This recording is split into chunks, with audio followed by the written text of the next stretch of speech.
शिव बाबा को याद करें और भाग्यशाली कैसे बनते हैं उसके बारे में सुने।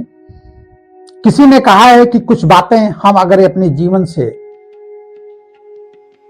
छोड़ दें तो क्या हम भाग्यशाली बन सकते हैं? बिल्कुल बेवकूफत भरी बात है। कुछ भी बातें आपको छोड़ने से आपको भाग्यशाली वो बातें नहीं बना पाएंगे। कोई भी दर्द है, कोई भी दुख है, कोई भी अपमान है, कोई भी हानि है, अगर ये बातें दिमाग में तुम्हारे पास हैं और इनको छोड़ने से तुम भाग्यशाली बनोगे, कभी ऐसा नहीं हो सकता। तुम्हारे अंदर कोई दर्द है, दुख है, परेशानी है, उससे तुम पागल होने से जरूर बच जाओगे, परेशान होने से बच जाओगे, अपने आप को दुख देने से बच जाओगे। जो घटना हुई और वो खत्म। वो चैप्टर को वहीं पर क्लोज कर देना चाहिए।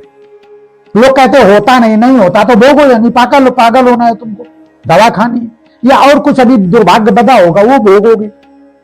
तो कोई भाग्यशाली नहीं बनता। हाँ, अपने विचारों को परेशान होने से अपने आप को बचा लेता व्यक्ति, और अगर वो दुखों से बचेगा तो अपने कुछ कर्तव्य करेगा जिससे अपना विकास कर सकता है। भाग्यशाली नहीं बन सकता। ध्यान रखना, भाग्यशाली अलग विषय। भाग्यशाली उसको कहते, धन संपत्ति इकट्ठा करने वाले को भाग्यशाली नहीं कहते। सदा याद रखना, भाग्यशाली उसको कहते जो परमात्मा भरोसे हो जाए, वही भाग्यशाली। जितने भी नेता हैं, जितने भी बड़े बड़े पद पोजीशन बैठे, कोई भाग्यशाली नहीं है।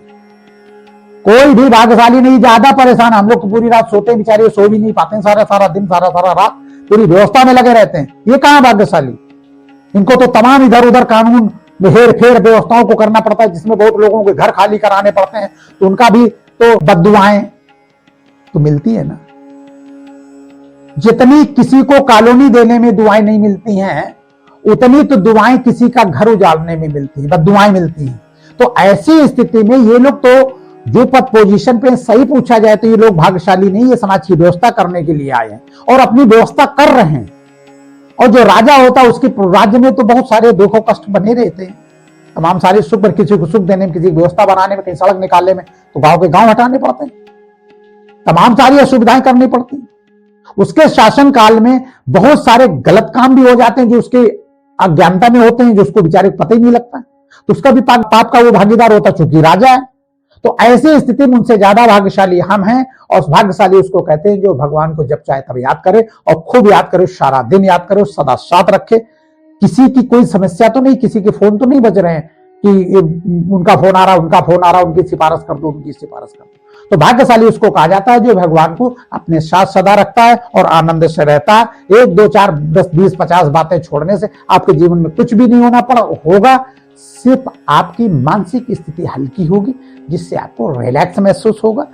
इतना जरूर हो सकता है। ये गुमराह करने की बात है कि बातें छोड़ने से आपका भाग्य बनेगा।